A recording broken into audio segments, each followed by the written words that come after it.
on Oldies 101.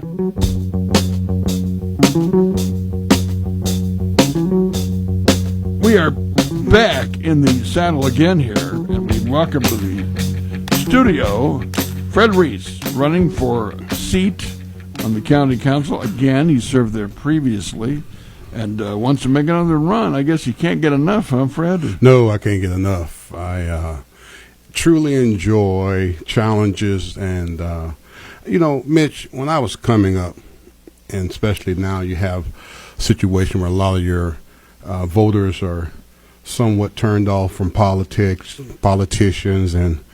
but they have to understand the system is a good system. The democratic system is a perfect system, as far as my estimation, compared to other type of governments across the country and the world. But if you elect the right people, there for the right reasons, it's the cotton picking best system in the world. But if you have personal agendas, short, long term, whatever it might be, then sometimes that gets in the way. A lot of times the right things that need to be done. We've had some fiery exchanges at county council meetings. Oh, yeah. The civility has often been lacking. Well, I had the opportunity to visit the last council meeting. Kind of stayed away. I don't like to, I won't say interfere, but sometimes when you are involved in a process or a council like I've been, there's certain type of, behaviors that you don't tolerate. And it's definitely a hinder to the public service as far as when you have a council I was kind of amazed. I was really amazed at what I saw. I don't know. What's driving the hostility, do you think? Well, you have a lot of variables. I'm a Democrat. I served on the council when there were mostly Republicans. And don't care what party you're in, you're going to have some inner fighting sometimes. And this situation, you have about three different types of, variables or different facets of the Republican Party. And they don't like each other. And the ones who are hollering and speaking out, sometimes you need to listen to those people. I mean, they can sometimes get overbearing. But most of the time, they're carrying the luggage that's just the truth. And you need to keep your eye on things. But it's amazing to me because you got a total Republican super majority in the county, and they can't get along. We have some difficult issues across the county. Talking to the mic, don't be shy. I'm sorry. We have some difficult issues that's coming up in the county that really need some prime time efforts as far as working on our dispatch center. We got the jail coming up. They got the budgets going on right now, and I don't know if the employees are getting raises, and I'm somewhat mystified why that's not happening. And if they do have raises, I've been fighting for a long time, since my first time on the council, that the way they pay raises need to be a little different. One of the things that I would always ask them to do is, if you do a raise, do it across the board, not just a percentage. I like to get out of the percentage because when you do the percentages, 3, 2, 5, whatever it might be, that swells your workforce expense. And in time, that workforce expense keeps growing and growing and growing. Eventually, you have to look at cutting. And you don't want to cut where there's a necessity, especially in our public safety. And generally, that's the ones that get hit the hardest. So I always advocated somewhat like a profit sharing. We look at the end of the year. We say, hey, we got about $1 million that we can spare, maybe $500,000 we can spare. If you got 800 employees, you divide that amongst the 800 something employees. May come a time you may have 2 or 3 million. You divide that amongst the employees. That way, you'll keep the costs from swelling each year until you get to a situation that we have now. So that's just one of the different things I'm looking at. One of the subjects that came up in the meeting, or I've been hearing underlying, is the dispatch center. How we're going to fund that, how we're going to get ourselves. We got some issues there. Had the issues prior to me leaving. Councilman Vaughn and myself attended several meetings with the dispatch leadership and commissioners, and there was a growing problem then. Well, along comes the public safety tax. I talk about it a lot.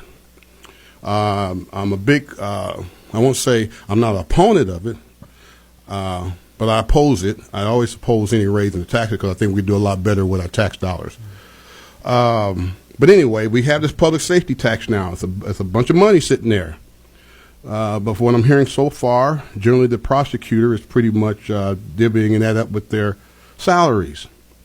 The problem with that, Mitch, when serving on the council, whatever you do for the prosecutor, you have to do for the public defenders. So if you hire 3 prosecutors, you got to hire 3 public defenders. If you raise the salaries on the prosecutor side, it's mandated that you raise the public defenders as well. So it's kind of a double hit when you go that route. But the dispatch center, one of the things we have, one of the major things we have, first of all, is undermanned. We don't have enough employees, too. It's a high turnover. Very stressful positions and jobs. I really have a lot of concern for those people there. I had the opportunity to talk to a lot of them many times. As a councilman, I enjoy going out and speaking to the different departments. A lot of times you go there would have some issues and you deal with those. That's part of the nature of the business. But the problem comes when our elected officials are not coming up with the answers that need to be done to make sure that these services are provided for our public. The dispatch center is one of the main, I'll probably say the heart of public safety, being that they are able to communicate to our first responders. And if you don't have those people in place, you're going to have some issues, major issues. So I understand that and recognize that. But we do have public safety funds. And Mitch, there's a lot of money coming to this county. Oh, well, from that public safety, a lot of money. Well, I was going to ask you, too, because the jail is the 800-pound gorilla. Yeah. What are your big concerns about the new jail? If you can't pay for public safety now, what you think going to happen with this new Well, they're using jail? some of the tax for that. Some of it, but there's going to be, I got a prediction. Guarantee you this. They will raise taxes again. There will be another raise in taxes, not just one, but 2 raises. And this is the party that brags about their conservative behaviors or their conservative vision, their conservative mission, or whatever they may have. But these are the worst Republicans I ever seen in the history of Madison County. So what are they wasting money on? Well, first of all, let's say this. How is it that Biden gave you millions of dollars in 21? Millions. You still collect your taxes from properties. You still get your cut from public safety, which is a big cut. How is it that you're so poor right now you cannot take care of things that need to be taken care of? Well, there are always requests for overtime pay and for staff. Well, I had opportunity. Health care costs. Yes, well, the health care costs, that thing need to be overhauled as well. Many times I spoke in the council and I said, you guys get up here, your department heads get up here and you say, well, over in Hancock or over in Hamilton County, and they'll show you all these different numbers, and this is where we should be aspiring to get as far as our salaries or whatever. Well, across the street from the county, the city of Anderson has one of the best health programs going on right now. Why are you looking? Why don't you go across the street and say, hey, how are you guys doing this? So you like to overhaul the... you got to overhaul it. Yeah. We'll come back. Okay. We have these crass commercial messages at times to got to pay the bills, man. Pay for the host and his lifestyle because of my yacht. I mean, we'll come back. Mitch in the morning at WHBU News Time, 9:16 on Oldies 101. Are you ready for a fresh perspective on life? It's God's turn to speak. Join us Sundays at 9 a.m. right here on WHBU for our God's Turn radio broadcast. During God's Turn, you'll hear from Dr. Daniel Stevens, the senior pastor at Grace Baptist Church in Anderson, Indiana, as he presents powerful truths from God's Word for your life today. Tune in for God's Turn at 9 a.m. every Sunday. We build Indiana. The Laborers International Union of North America builds and maintains roads, bridges, and other essential infrastructure that make us the crossroads of America. So thanks to LIUNA members' work, Hoosiers have a better quality of life, like access to utilities, easier routes to jobs, schools, or medical care, and deliveries keep moving. We build Indiana for good jobs and stronger communities. The Laborers International Union of North America.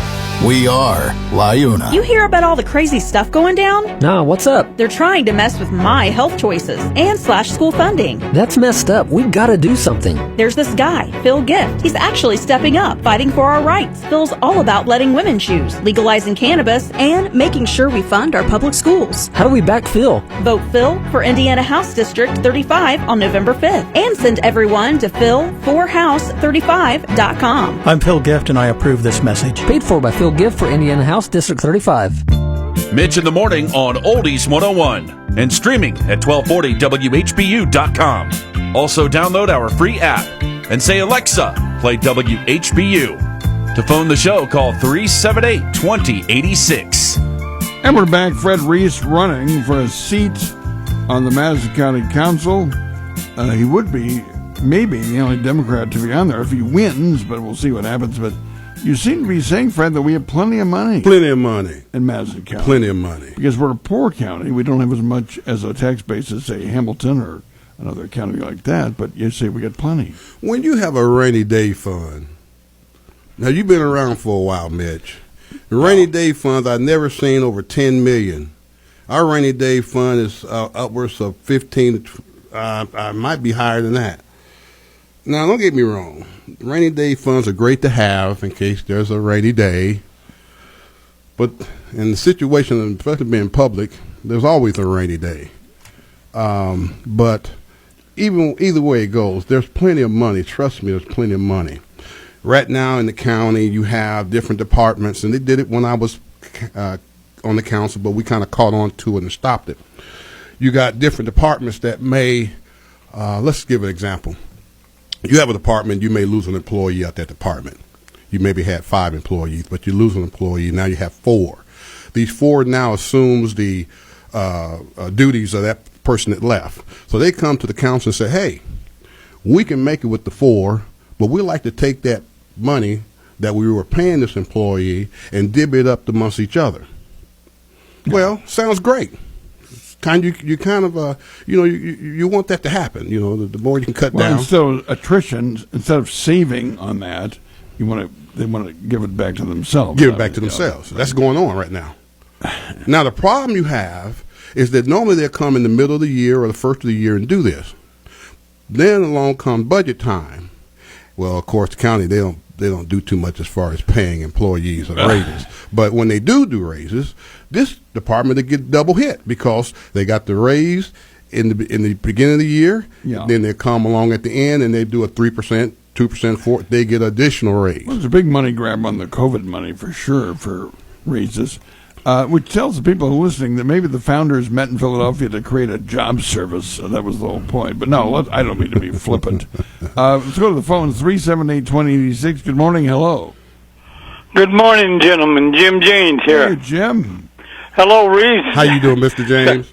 Yeah, Reese was a good county councilman. But, you know, and I keep asking this question here, really.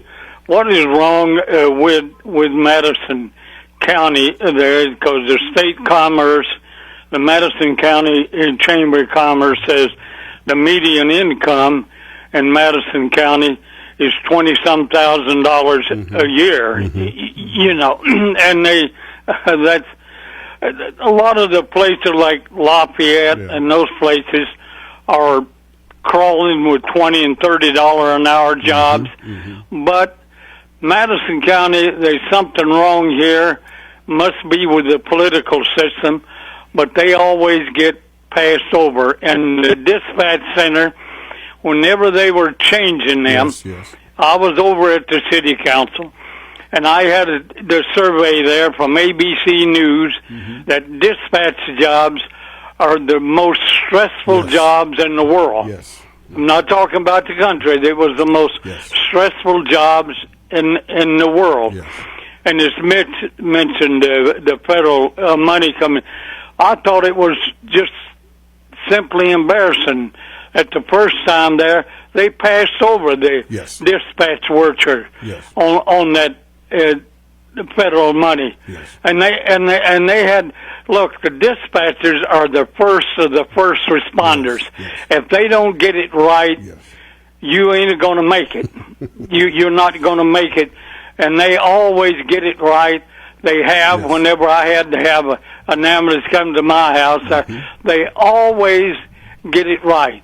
But this stuff here about, I don't know what's wrong with Madison County, but it's time to start asking some serious questions about it and what's going on.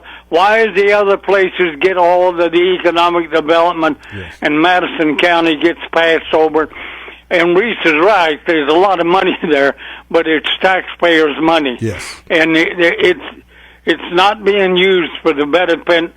If you talk about wages, you talk about the $100,000 or so years that some of the politicians are making. But there's something wrong with Madison County, and we need to start asking some serious questions on it. Have a good day, gentlemen. Thank you, Thank sir. you, Jim. Thank you, sir. Well, there you go. Let me say, he is exactly right. I just started out that the dispatch center is the heart. If that heart explodes, you in trouble. There's no reasonable reason or excuse that our county leaders can give to the public for the shape that the dispatch center is in. Mitch, that started in a inner agreement among cities in the county. What should have happened at the beginning, each city should have been taxed a certain amount of money to pour into the dispatch center for future needs. You don't wait till now, 20 years down the road. Right. And if we had done these things back then, but that becomes the task of it's the a question of planning. Well, the commissioners have to drive that. They are the ones who sits on that board. They're the ones that have to drive it. They have to not only drive it, but they make up the agenda. They make up the long-term plan, the short-term plan. So they didn't do their job at the beginning. So now you're faced with, hey, you got to owe this, you owe this and owe that. And a lot of these cities, I won't say they don't have it, but when they do get monies in, per se, I'm talking about the COVID money and the public safety tax, they have some things they like to do. Right. You don't wait 20 years down the road and tell someone, by the way, you've been walking out the street and using this sidewalk, and now you got to pay me $50,000 because you've been using this sidewalk for 20 years. You cannot do it that way. All right, let's go to the phones again, 378-2086. Good morning, hello. Good morning. This is for Fred Reese. My questions would be, a lot of the counties in the state have used ARPA money and the opioid settlement money to actually build their morgues here in their counties, and that's both rich counties and poor counties. Yes. Our morgue is very outdated. It's not brought up to current standards. Well, how does Fred Reese feel about updating the morgue and bringing it in line with the rest of the morgues in the state with cities that are our size? Thank you. Thank you very much. That's an excellent question, and this is how Fred Reese feels. Years ago, when Dr. Abbott and Ms. Callahan were Dr. Abbott was the director and she was his deputy, they came to me, and I was probably one of the ones of a couple who really fought to make sure that they were treated like any other department. They had needs. Well, what happened, let's go quick history. In the past, our coroners were funeral directors. And most funeral director has a business establishment.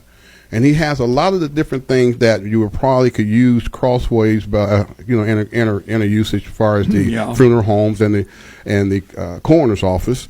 Well, that was a luxury that the county had at that time. Well, here come along Abbott and Sister Callahan. They didn't have these already made offices, computers, cars, a building to be able to house or hold a body. They didn't have it, so they had to utilize whatever means they had, and most of that was basically by pounds, was the hospitals.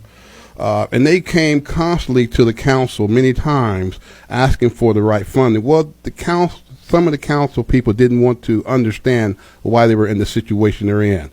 I understood. I always, when they called on me, I was against the so-called garage morgue with the gravel. I was there when the young man was killed out of Elwood, and they had him. They had different ones kind of protect him or keeping a watch out for him through the night. It was embarrassing. It was extremely embarrassing. Then when they came to get his body, you got gurneys going across gravel, and it was just horrible. Well, Todd Culp says we don't need a morgue. He says hospitals deal with the funeral homes and everything's fine, and doesn't think we need a morgue. Let me say something. We have deaths. We have killings around here galore, and they're not stopping. We have killings. We have people dying from overdose. We have car wrecks. We have people on bicycles. This goes a lot in our county. We hear it all the time. Friends and neighbors are the ones who are probably the victims. We do have deaths and we do have deaths in this county. If this is a county and you're supposed to have a coroner's department, you need to have a morgue. There's no excuse for that. You pick and choose your poison. Sorry, it's just the situation it is. We have to have a place that we want to be respectful to our citizens, especially to the ones who just had deaths from their family members. And this is deplorable. This is a disgrace. And if I'm back on there again, I will fight again for us to have a morgue and to make sure this morgue is suffice for our citizens. Is that a high priority for you? Yes. Okay. We got. I've been to several meetings, Mitch, and that's one of the main questions that pops up from a lot of the visitors. A lot of the people there, audience, voters. One of their questions is, why don't we have a morgue? There's no excuse, none whatsoever. I just hope I don't see you there. You see me there. But we'll go to the phone. 378-2086. Good morning. Hello. Good morning, Mitch. Hello, Will. Hey, good morning, Fred. It's Willie B. What's up? How you doing, Mr. Willie? How you doing, sir? Long time no hear. Good to hear you. It must have been a long time because you don't call me Willie B no more. I sure don't. Well, and that's the name I should be calling you. We come up from Sunday school, man. Anderson Zion Baptist Church. Baptist. Anderson Zion Baptist. Yes, Zion Baptist back then, wasn't it? Yes, sir. Mr. Willie B. Good to see you, my brother, and thank you and I want to say that this guy here was the reason why we had that name. He was one of the big fighters and leaders of getting that name straight, Reverend J.T. Menifee. So appreciate all the work you've done, my brother. How can I help you? Oh, man.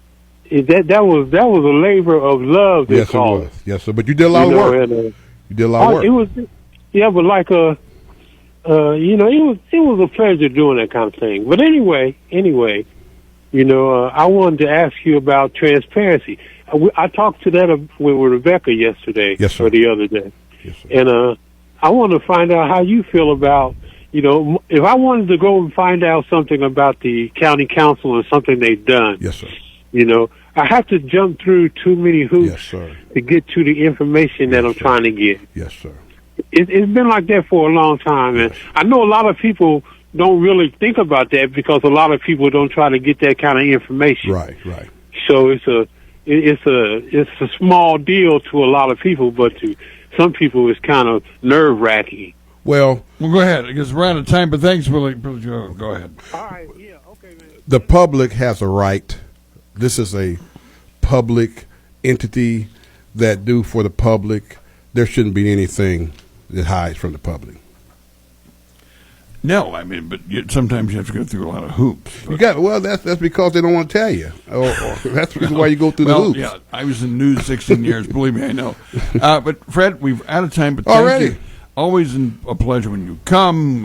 We like that you did spend some time with us as you race for county council. Yes, sir. And hey.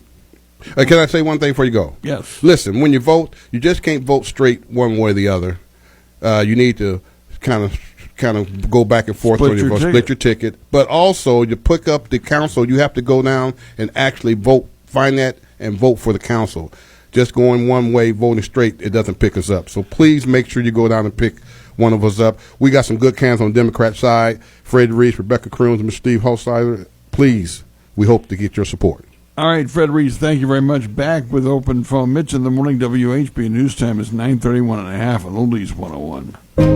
I'm Destiny Wells, candidate for Indiana Attorney General. These days, it feels like politicians are taking away our freedoms at every turn. Seems like everything is up for grabs. So you can imagine the shock when my opponent, Todd Rokita, said he would even invade our medical privacy and ban reproductive health choices in all cases. That's not all. Todd Rokita was under multiple investigations for ethics and corruption, and state records show that his pay-to-play schemes cost us $20 million in tax dollars.